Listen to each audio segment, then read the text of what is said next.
ಶ್ರೀ ಗುರುಚರಿತ್ರೆ 35ನೇ ಅಧ್ಯಾಯ. ಹರಿ ಓಂ ಶ್ರೀ ಗುರುಭ್ಯೋನ್ನಮಃ. ನಾಮಧಾರಕನೇ. ಆಮೇಲೆ ದತ್ತನ ಹೆಂಡತಿಯಾದ ಸತಿಯು ಗುರುನಾಮಸ್ಮರಣೆಯಲ್ಲಿ ಮನಸ್ಸು ಸ್ಥಿರವಾಗುವುದಕ್ಕೆ ಯಾವುದಾದರೊಂದು ಮಂತ್ರವನ್ನು ತನಗೆ ಉಪದೇಶಿಸಬೇಕೆಂದು ಗುರುಗಳನ್ನು ಕೇಳಿದಳು.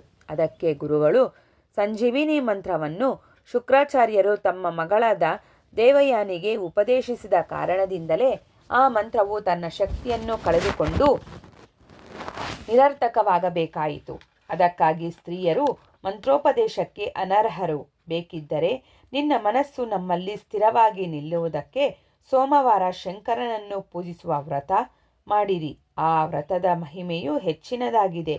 ಹಿಂದೆ ಚಿತ್ರವರ್ಮ ರಾಜನ ಮಗಳಾದ ಶ್ರೀಮಂತನಿಗೆ ಜ್ಯೋತಿಷಿಗಳು ಇವಳು ಬಾಲ ವಿಧವೆಯಾಗುವಳೆಂದು ಭವಿಷ್ಯ ನುಡಿದಿದ್ದರು.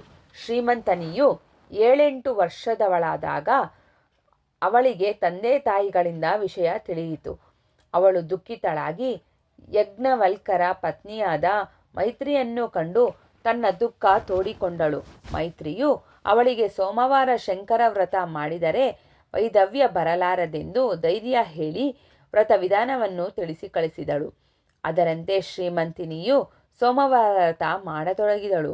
ಅವಳು ಉಪವರಲಾಗಳು ಚಂದ್ರಾಂಗದನೆಂಬ ರಾಜಕುಮಾರನೊಂದಿಗೆ ಅವಳ ಮದುವೆ ಮಾಡಿದರು. ಚಂದ್ರಾಂಗದನು ನದಿಗೆ ವಿಹಾರಕ್ಕಾಗಿ ಹೋದಾಗ ದೋಣಿ ಮುಳುಗಿ ಹೋಯಿತು.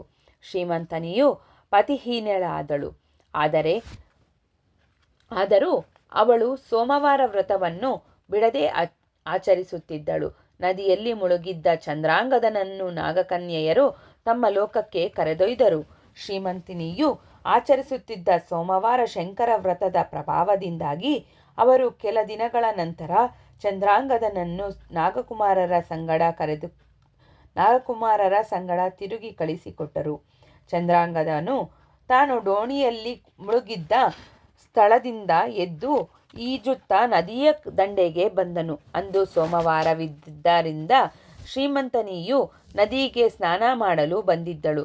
ಸತಿಪತಿಗಳು ಒಬ್ಬರನ್ನೊಬ್ಬರು ನೋಡಿ ಗುರುತಿಸಿದರು. ಚಂದ್ರಾಂಗದನು ನೀರಿನಲ್ಲಿ ಮುಳುಗಿದ್ದರಿಂದ ವೈರಿಗಳು ಆತನ ರಾಜ್ಯವನ್ನು ವಶಪಡಿಸಿಕೊಂಡು ಅವನ ತಂದೆ ತಾಯಿಯರನ್ನು ಸೆರೆಮನೆಯಲ್ಲಿಟ್ಟಿದ್ದರು. ಚಂದ್ರಾಂಗದನು ಬಂದನೆಂಬ ಸುದ್ದಿ ತಿಳಿದೊಡನೆಯೇ ವೈರಿರಾಜರು ಅಂಜಿ ಆತನ ರಾಜ್ಯವನ್ನು ಅವನಿಗೆ ಬಿಟ್ಟು ಓಡಿ ಹೋದರು.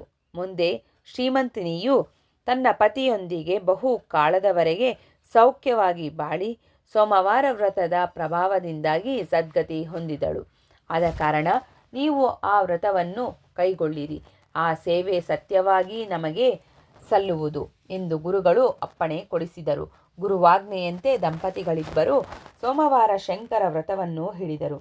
ದತ್ತನ ತಂದೆ ತಾಯಿಗಳು ಮಗ ಸೊಸೆಯನ್ನು ಕಾಣಲು ಗಣಗಪುರಕ್ಕೆ ಬಂದರು. ನಿಜ ಸಂಗತಿಯನ್ನೆಲ್ಲ ಕೇಳಿ ತಿಳಿದು ಆನಂದಭರಿತರಾದರು. ಅವರು ಶ್ರೀಗುರುಗಳಿಗೆ ಬಹು ಭಕ್ತಿಯಿಂದ ನಮಸ್ಕರಿಸಿದರು.